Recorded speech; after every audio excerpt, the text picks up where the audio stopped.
7:29 de la mañana es la hora del este aquí en los Estados Unidos. Comenzamos con nuestro segmento de entrevistas. Según la encuesta nacional de hospitales, el desabastecimiento de insumos en emergencia alcanza un 36% en el país. Para profundizar sobre cuál es la situación actual en los hospitales de Venezuela, está con nosotros el doctor Jaime Lorenzo. Él es director de la ONG Médicos Unidos de Venezuela. Doctor, gracias por su tiempo. Bienvenido. Gracias, Mario, y saludo a ti, a todo el equipo de producción que es magnífico y a todas las personas que estén conectadas en este momento. Gracias, doctor. Quisiera que compartiera con nuestra audiencia justamente cuál es la situación en los diferentes hospitales de Venezuela. Bueno, lamentablemente la situación de los hospitales de Venezuela en general, y creo que es muy raro que podamos salvar algunos, es que definitivamente se ha comprobado que el sistema público de salud venezolano está indirectamente privatizado. ¿Qué significa esto?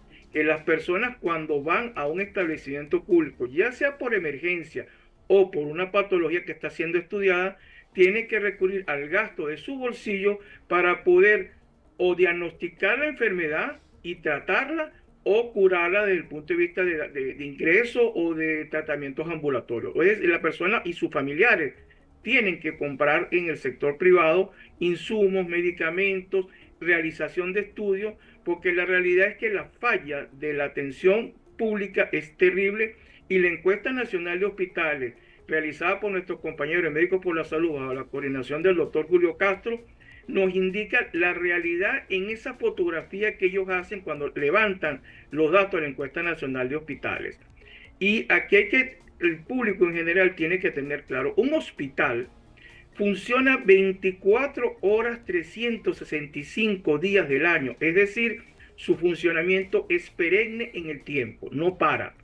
Sus variaciones en momentos, en ciertas horas cuando hay un cambio de guardia, pero en definitiva, su funcionamiento es todo el tiempo. Y por ende, tiene que estar disponible y tener la capacidad de resolver cualquier situación, ya sea de rutina o de una contingencia, porque es la realidad, las personas van porque tienen temor al problema que tienen o que hay un compromiso real de su vida y hay que darle una respuesta inmediata. Y en la encuesta, en lo que referente al abastecimiento de medicamentos y algunos insumos, refleja una realidad terrible y aplastante. Un 36% de insumos, y ojo, los insumos que evalúa la encuesta nacional es un paquete mínimo que cubre un alto porcentaje de las emergencias. Pero el paquete mínimo, ¿qué significa? En el momento que se hace la encuesta, es el momento en que esa hora, ese día. Pero en las horas nocturnas, en las horas de fin de semana o a diferentes horas en la tarde, por ejemplo, puede ser que ese desabastecimiento sea mayor. O si en el momento dado del registro de información a la hora o hora después apareció una contingencia, como vamos a poner un ejemplo sencillo que a veces ocurre, una contingencia de una intoxicación alimentaria en cualquier colegio cercano. La presencia de 20, 40, 60 niños con un diagnóstico o con la posibilidad de intoxicación alimentaria va a reducir la cantidad de medicamentos disponibles para atender lo que sería, vamos a decir, la regularidad. El hospital tiene que tener capacidad de responder por un determinado tiempo a cualquier situación, vamos a decir, la que sea regular o las situaciones de contingencia. Y puse un ejemplo que todos lo hemos visto, que cuando llega esa cantidad de niños, el hospital pleja su capacidad y empezar a llamar a todo el mundo o hospitales cercanos porque no tiene suficiente número de medicamentos en su stock para dar una respuesta adecuada e inmediata al paciente. Claro, doctor, porque cuando se trata de emergencias, el tiempo de respuesta marca una diferencia entre la vida y la muerte. ¿Qué pasa con esas personas que no tienen la capacidad o los ingresos necesarios para cubrir estos insumos? Lamentablemente, y esto es algo que hay que tenerlo muy claro, el personal sanitario que está en nuestros establecimientos hace lo que humanamente es posible, pero tú no puedes suplir la deficiencia administrativa por la no dotación.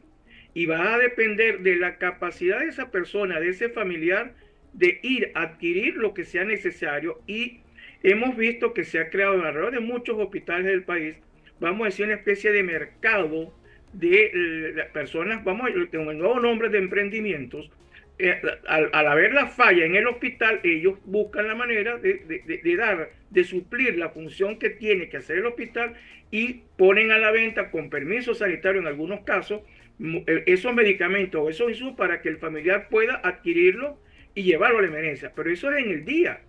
¿Qué ocurre en la noche o en la madrugada? Ese accidente de tránsito que es llevado de repente a cualquier emergencia de cualquier hospital, y estoy hablando de emergencias no solamente los grandes hospitales, que los grandes hospitales están en las capitales y en las ciudades importantes, pero esos hospitales, uno, que están en la vía de las carreteras, o hospitales, dos, que están en la vía de la carretera, que no tienen ninguna empresa cercana, o en la noche está cerrado ese mercado que tienen enfrente.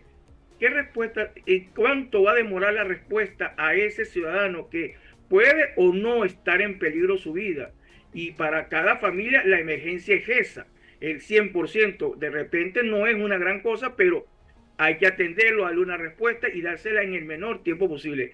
La misma encuesta refleja los tiempos de espera para el tratamiento de un paciente con neumonía, que mucha gente dirá, bueno, puede esperar un tiempito más, pero esperar 2 horas para ser atendido y recibir el primer tratamiento es una locura. O un paciente infartado, que el promedio, o sea, el tiempo de espera de un infartado es la respuesta de vida o muerte. Porque una cosa es que el infartado cuando llega al hospital y el tiempo de respuesta dentro del hospital, pero antes del momento que le da la crisis, el momento que ocurre el infarto a llegar al hospital, es otro tiempo que no hemos medido. Esas situaciones en el paciente infartado pueden ser situaciones de vida o muerte, porque la respuesta debe ser contundente y adecuada para rescatar a esa persona que está muy cerca de morir, que no ocurre el desenlace fatal. Ahora, ¿existe algún tipo de reserva de insumos para esos casos tan graves? Una persona que, digamos, llega a un hospital luego de un accidente de tránsito o una crisis hipertensiva, o sencillamente un niño que llega con asma. Amiga, la respuesta siempre ha sido doble. Va a depender de la dotación que tenga la farmacia hospitalaria. La farmacia hospitalaria en algunos hospitales puede ser que tenga equipo de guardia que traje 24 horas y puedan desde el depósito de la farmacia llevar insumos inmediatamente. Pero eso en los grandes hospitales, y que tengan la capacidad de profesionales y técnicos para hacer ese trabajo. Y bien sabemos que estamos ante Venezuela, y el sector salud venezolano público está ante una migración forzada de profesionales y técnicos que se ha ido una gran cantidad.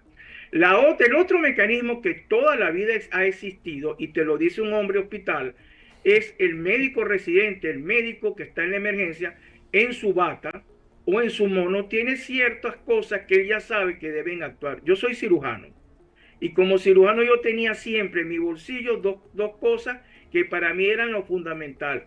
Un catéter endovenoso o yelco, que era para un acceso rápido de una vía, porque como cirujano, un paciente que tiene una herida sangrante, hay que administrar rápidamente componentes endovenosos para compensar la pérdida de líquidos, y en este caso es sangre.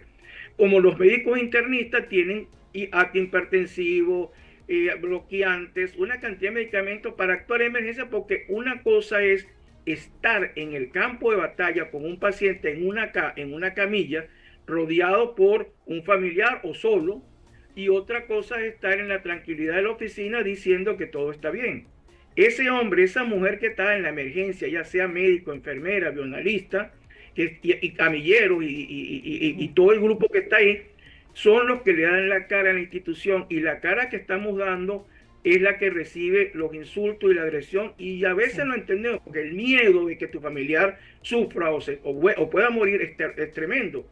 Pero si no hay la dotación adecuada y los mecanismos de compensación, como tú pedías, ese volumen de materiales para una contingencia también está bajo, porque yo te aseguro, porque lo he hablado con los farmacéuticos hospitalarios, que ellos quisieran dar la dotación total y necesaria para que estuviese a la disposición del equipo de emergencia 24 horas, y llevar de ese 36% de abastecimiento, que hay que decir, el porcentaje de lo que no hay es el 60%. Entonces, y hablando con los farmacéuticos, la angustia, y muchos de ellos están enfermos porque sufren sin estar viendo al paciente, porque saben que él o un familiar algún día tendrán que ir a la emergencia, y saben lo que está ocurriendo. Claro, doctor Jaime, hemos visto titulares en relación con la salud en Venezuela, como por ejemplo, está en cuidados intensivos. Si usted pudiese hacer una comparación con años anteriores, ¿en qué condición se encuentra en este momento la salud de nuestro país? Mira, yo te voy a poner un ejemplo de Jaime Lorenzo. ¿Ok? Yo hice mi posgrado de cirugía en el Hospital Ricardo Vaquero González, mejor conocido como Periférico de Catia. Yo salí de ahí con un número tremendísimo de intervenciones quirúrgicas como residente de cirugía, pero el volumen es un número tremendo. No te voy a poner mi ejemplo, te voy a poner el ejemplo de muchachos que egresaron hace 8 años. Salieron con 400 o 500 intervenciones. El año pasado, antepasado, hemos tenido un egresado con 162 intervenciones. Es decir, un número muy bajo con respecto a los otros que se graduaron 3, 4 años antes que esa persona. Pero vamos a aceptar que ese número, bueno, puede ser, pero cuando revisas la complejidad de las intervenciones realizadas, mientras los otros habían hecho operaciones de alto nivel, de alta complejidad, este joven, la complejidad de intervenciones ha sido muy baja. Esto nos da un retrato de lo que ocurre en el hospital. ¿Por qué ocurrió esta debacle? Porque no hay capacidad para atender al paciente y dependemos de aquel paciente que tiene la suficiente fuerza en su bolsillo para terminar realizarse todos los estudios, comprar los insumos y poder ser intervenido quirúrgicamente. Eso es la realidad de nuestro sistema de salud. Y te puse un ejemplo bien puntual para no estar en el cuento de lo que sé y lo que me dijeron. Es nuestra realidad. Y eso se traslada a todos los servicios de cualquier hospital del país, en donde nuestra capacidad de respuesta está tan disminuida y depende del gasto de bolsillo del paciente. Eso es grave. Un país que siempre le damos respuesta al paciente, y no solamente en el siglo pasado, en el primer decenio de este siglo, había una capacidad de respuesta en los hospitales altísima. Siempre ha habido deficiencias, amiga, porque, oye, puede ser que se haya cometido un error por parte del administrativo de un centro que no adquirió lo suficiente o no consiguió en el mercado lo que tenía que comprar, pero eran cosas muy puntuales y que el personal sanitario teníamos la capacidad de jugar para darle respuesta y atender a ese paciente y preservar o evitar el daño posterior que puede ocurrir por una atención inadecuada. Nuestra realidad, y ya no es decir que esté en terapia intensiva, no es decir que esté preagónico, nuestro sistema de salud no responde a las necesidades de cualquier ciudadano en este momento. Ustedes han protestado, han tenido conversaciones con las autoridades venezolanas, han expuesto este caso. ¿Cuál ha sido la respuesta? Mira, desde hace mucho tiempo, y como organización te lo puedo decir, nosotros nacimos llevando la voz de aquel que no podía hablar, que es el paciente, diciendo que había una deficiencia de insumos desde 2016 como organización. Y mucho antes los colegas ya salían a la calle a hacer protestas, pero de un tiempo para acá, salir a la calle y protestar es un riesgo desde el punto de vista personal. Y no porque podamos tener algún descontento de algún ciudadano que diga a los médicos la cantidad de barbaridades que lamentablemente desde los niveles del poder llegaron a lanzar hacia el personal sanitario, como decirnos capitalistas, mercantilistas y otras cosas más. Pero la realidad ha sido de que esa respuesta a la situación del país está en manos del responsable de la salud en Venezuela, que no es más que el ministerio. Y la encuesta nacional de hospitales, las cartas que los gremios han pasado, las protestas que en un momento se hicieron, y esta voz que ustedes nos permiten, los comunicadores sociales, en ese trabajo tan hermoso de poner la realidad para buscar soluciones. Aquí no estamos nosotros, y ustedes tampoco, tratando de crear diciendo la verdad para que quien tiene la responsabilidad asuma su rol. Y lo lógico sería, vamos a sentarnos, hablemos para buscar soluciones en la medida de que podamos dar respuesta al ciudadano. Pero aquí el diálogo es un diálogo de sordos.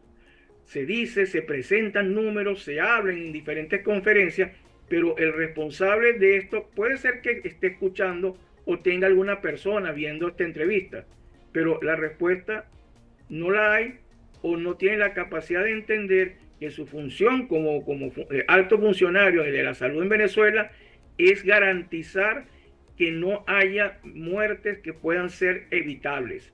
Una muerte evitable es aquella que con las condiciones necesarias no ocurra.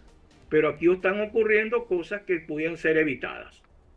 Doctor Jaime, ¿cuál es el aporte, por ejemplo, que hacen algunos organismos internacionales en materia de salud a Venezuela, una vez que se habló en su momento de crisis humanitaria, y el caso específico de las ONG que operan en el país?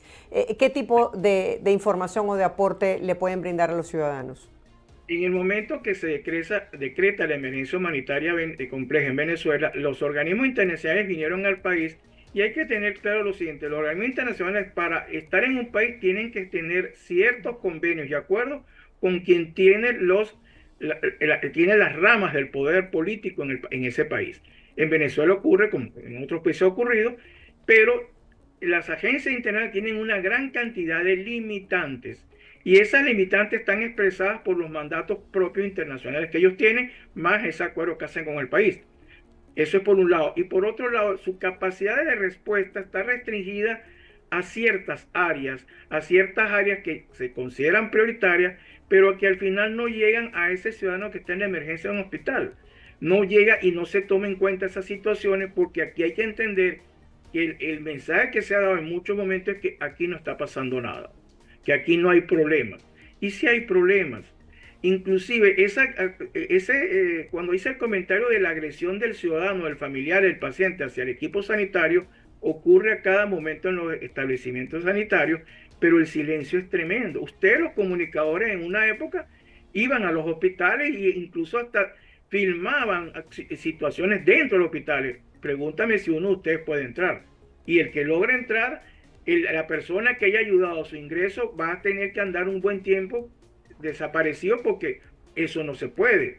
Es decir, que en ese punto la agencia internacional, su ayuda no ha llegado a los establecimientos hospitalarios, o ha llegado muy poco, como es el caso de un apoyo que hizo la Cruz Roja Internacional en su momento, pero el apoyo va hacia comunidades, hacia sectores de enfermedades no transmisibles, primordialmente, o algunas transmisibles en procesos como el COVID o enfermedades como el sarampión, pero a esas emergencias de hospitales no llega. Y las ONG, que en un momento, cuando una ONG aparece es porque hay una deficiencia en algo. Cuando tú ves que aparece un grupo de pacientes que se organizan en una ONG, como el caso de los pacientes con problemas de riñón, que tuvieron que organizarse para dar respuesta porque no había respuesta ni de trasplante ni de máquinas de hemodiálisis, las ONG han sido ese mecanismo de alerta y de apoyo, porque tenemos ONG que trabajan en la parte de SIDA, que se sientan con organismos internacionales buscando soluciones para el paciente con SIDA o para el paciente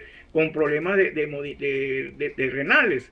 Pero el trabajo de una ONG jamás podrá cubrir la necesidad de un país, porque no tienen esa capacidad. Y en estos momentos, y para nadie es un secreto, con la nueva legislación que ha salido, las ONG le va a ser muy difícil seguir funcionando en Venezuela, con lo cual va a haber otro, vamos a decir, otro valor en negativo en esa ecuación de la atención del paciente en Venezuela, es decir, de la atención de los enfermos. Doctor Jaime, llama la atención y además nos llena de mucho orgullo cuando nosotros decidimos emigrar, cómo los médicos venezolanos que han emigrado buscando mejores oportunidades han sido destacados por su gran calidad como médicos, como profesionales, y han brillado, han aportado a diferentes sociedades en el mundo. Quisiera que habláramos acerca de las nuevas generaciones con todos estos problemas y esta crisis que usted nos señala, donde prácticamente muchos de ustedes quedan de manos atadas. ¿Qué cantidad de personas están optando por estudiar medicina bajo estas condiciones? La única, y aquí es un orgullo, y te lo digo como médico, porque soy médico por esencia, por todo lo que tú quieras. Vemos en nuestras escuelas de medicina todavía las escuelas de medicina de este país tienen un alto porcentaje de muchachos que salen de nuestros bachilleratos y quieren ser médicos. Eso es, para mí, vamos a decir, una luz muy grande en ese futuro de la medicina en Venezuela.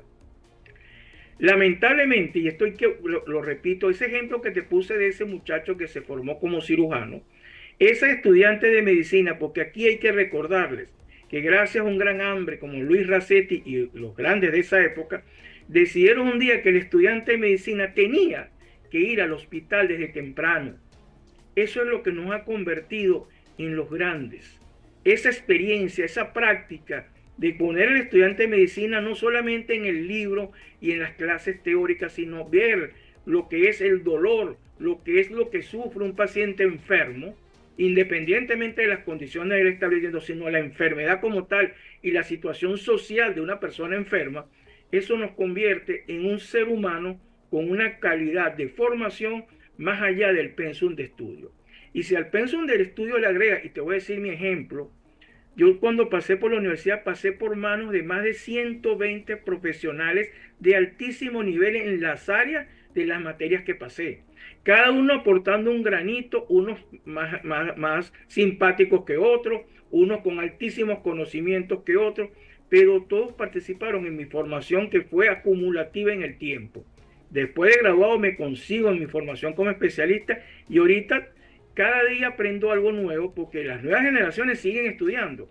Pero el gran problema es cómo haces tú para darle una formación de mayor nivel, como que la recibimos nosotros, cuando nuestros establecimientos, donde son las escuelas, donde cada paciente es un libro de enseñanza, ese paciente él no lo puede estudiar en su hospital porque tiene que mandarlo a hacerse los estudios afuera del hospital y hacer toda una cantidad de cosas. Eso nos está dañando. La única cosa es que el sentimiento humano de nuestros colegas profesionales en el área de salud, los jóvenes que egresan de todas las carreras en el área de salud, así como esa formación de los residentes que, te lo tengo que decir, Marjorie, un residente, su sueldo mensual, te voy a poner un número alto por decirlo, son $140, sumando toda una cantidad de cosas. Cuando una empanada y una malta cuesta cerca del hospital $2 diarios y el residente tiene que estar todos los días en el hospital donde pertenece. Si gasta $2 diarios, ya se van $60 al mes de ese sueldo mensual que recibe ese muchacho que tiene que estar todos los días en el hospital y muy temprano en la mañana. Es un lujo, definitivamente, enfermarse en Venezuela cuando no se cuentan con los recursos, porque, digamos, quien tiene la capacidad acude a un centro privado, se le hacen sus exámenes, recibe la atención, pero bueno, la mayor parte de la población en Venezuela no dispone de estos recursos. Entonces, la realidad es doblemente dura, tanto para el personal médico como para los ciudadanos comunes. En efecto, mi querida amiga, y yo me formé y mis muchachos y los estudiantes de medicina que estén en este momento en las aulas de las diferentes escuelas, no nos formamos para ser administrativos. Bueno, la inmensa mayoría no se formaron para ser administrativos o gerentes en el área de salud. Yo tengo la formación en administración de hospitales y el dolor de ver que no hay solución de la situación del manejo gerencial de los hospitales y que los hospitales no tengan capacidad de darle respuesta al ciudadano porque dependen de un órgano central, eso es una aberración de todo punto de vista. Sé que las comparaciones pueden ser, digamos, quizás odiosas, pero si pudiésemos comparar en este momento el servicio de salud que se presta en Venezuela en cuanto a esos déficits que estamos hablando, de insumos, de atención en emergencia, de capacidad de hacer exámenes, ¿con qué país pudiésemos compararlo? En lo mal que estamos, Sí, correcto. Haití, rápido, sin ningún temor de lo que estoy comparando. Porque esa es la realidad. El país con menos capacidades, Venezuela, ha llegado a ese nivel. Y es triste, es doloroso. Doctor, ustedes se tienen que enfrentar diariamente a los familiares que no saben qué hacer cuando se encuentran en una situación como esta de vulnerabilidad y está en riesgo la vida de ese ser querido. ¿Cuáles son las opciones que ellos tienen? ¿Qué tipo de ONGs les permiten dar ciertos insumos? No sé si algunas alcaldías o gobernaciones todavía manejan esas partidas que es para casos de salud, de emergencia, cuando son bien documentadas. ¿Eso existe todavía en Venezuela? ¿Qué opciones tienen? Eso está muy disminuido por esta misma razón que te he dicho desde el año pasado, esta situación con las nuevas leyes para las ONG, que ha reducido no solamente la capacidad de trabajo, sino esas donaciones que entes internacionales o colegas de otros países, como el caso de nuestra organización. Médico Unión tiene un grupo de médicos organizados en otros países que mandaban insumos que los pagaban ellos, los recolectaban y los pagaban capacidad por el temor a que no llegue a nuestras manos o que sea desviado porque no cumplen unos supuestos requisitos que en otro momento era lo que ayudaba en muchos casos. O esas ONG que tienen capacidad de tener proyectos financiados, los financistas están pensándolo mucho para poder financiar y por ende al final se cierran los espacios de el oxígeno necesario o esa ventanita de luz para cualquier persona que sufra de hipertensión arterial. Un hipertenso que no pueda comprar esa cantidad de antihipertensivos que están en los anaqueles de la farmacia, pero cuyo costo es muy alto para una persona jubilada, por ejemplo. Y entonces él acudía a algunas ONG que habían llegado incluso a dar servicio de farmacia de lunes a viernes, previa llamada telefónica, presentación del récipe del hospital y le garantizaban parte o la totalidad del tratamiento al paciente. Esas ONG han tenido que disminuir al mínimo esa capacidad por esta situación y al final esto no es un problema de que ataques a las ONG o ataques a quien tú quieras atacar. El perjudicado es el ciudadano venezolano, ese ciudadano que es parte del 90% que no tiene capacidad para pagar una clínica o pagar en cualquier establecimiento privado o un seguro que haga las veces para cubrir sus necesidades. Doctor, para el médico es fundamental el estudio constante, la actualización, aprovechar todos estos recursos de la tecnología. Antes los médicos iban a simposios, conferencias, estaban como a la vanguardia y actualizados. Ahora se están hablando de operaciones utilizando la inteligencia artificial. ¿Cómo se vive desde Venezuela, siendo un profesional en esta materia, el hecho de no tener quizás el alcance a todas estas herramientas? Bueno, yo tengo que hacerte una pequeña acotación. Yo me formé y tengo una biblioteca de libros de cirugía y libros de medicina tremenda, porque soy de esa escuela formada con la presencia de libros. Y lo más tecnológico que teníamos era ir en el caso mío, que soy egresado de la RACETI, a la biblioteca de medicina experimental a solicitar artículos que me los entregaban 10 días después, porque tenían que bajarlos, copiarlo y todo eso.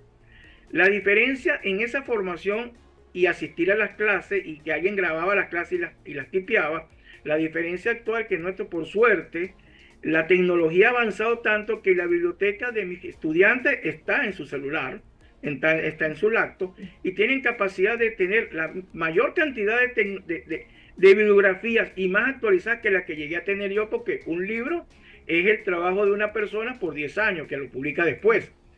Esa diferencia es tremenda y la tecnología, pero cuando vamos a la tecnología, más allá de la capacidad de ese joven o de ese profesional, de tener la capacidad de investigar, ya sea por cualquiera de las páginas que nos sirvan, que son servidores en el área médica, pero cuando vas a hacer algo más allá, cuando vas a recurrir a la tecnología para el diagnóstico, ahí entra el gran problema. Nuestros hospitales tienen un retraso tecnológico de cualquier cantidad de años. E incluso nuestras clínicas privadas, no todas pueden tener la tecnología de punta que puedan tener porque eso es un pago o la adquisición de equipo con cierta regularidad. Y aquí hay que tener muy claro, de la misma manera que tenemos situaciones puntuales en el sector público, en el sector privado también las hay, porque los proveedores, aquellas famosas empresas que tenían a su disposición la última tecnología, muchos se han ido del país o tienen su operatividad muy baja. Eso ya te das cuenta, te estoy explicando que el punto de vista tecnológico comienza el retroceso en Venezuela.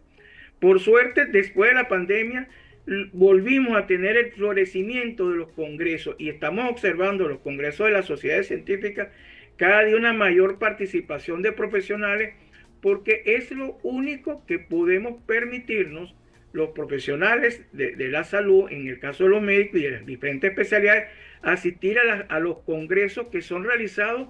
Ustedes no se imaginan el esfuerzo que hace una sociedad científica para traer un invitado internacional. Por suerte, ya las conexiones vía de Zoom y de diferentes medios permiten que ese invitado esté afuera. Pero a veces es necesario tener el invitado en Venezuela para esa confrontación de ideas y de visiones. Porque a veces el video tiene un tiempo, él no tiene la capacidad y quizás no pueda ver todas las preguntas. Esa cosa se está logrando, pero con un esfuerzo tremendo. Pero salir del país a participar en congresos como hacía en otra época, amiga, es muy cuesta arriba porque primero, si el congreso es en países con problemas con Venezuela, para llegar a esos países hay que hacer un periplo de viajes muy alto, que son costos que no se tienen a la mano y no se tiene la capacidad monetaria para pagar un viaje que en otra época podría costar X cantidad. Ahorita a esa X cantidad hay que agregarle el tránsito por otros países, así como las visas, así como una cantidad de problemas que han producido que Venezuela, desde el punto de vista de esa capacidad que teníamos de participar en eventos internacionales y de tener voz propia en muchos sitios, está muy disminuida. Igual eso significa nuestra capacidad a interactuar con esas nuevas tecnologías que las sabemos, porque las vemos en los diferentes medios que tenemos de comunicación, pero tener un simulador para realizar intervenciones por inteligencia artificial, operaciones o planificar un plan, no es fácil el acceso a eso y son muy pocos los establecimientos que lo tienen. Te puedo nombrar la Sociedad de Anestesia en conjunto con la Cruz Roja, el Comité Internacional Cruz Roja ha logrado montar simuladores en varios centros de Venezuela. Pero una cosa es montarlo y otra cosa es el mantenimiento de esos simuladores para poder dar un acceso a la formación de nuestros jóvenes especialistas y de los no tan jóvenes para actualizarse en las nuevas tendencias. No está fácil y es muy difícil. Doctor, gracias por elevar su voz y compartir con nuestra audiencia y con el mundo esta realidad que se está viviendo en Venezuela en materia de salud. Gracias por estar aquí. Feliz fin de semana para usted.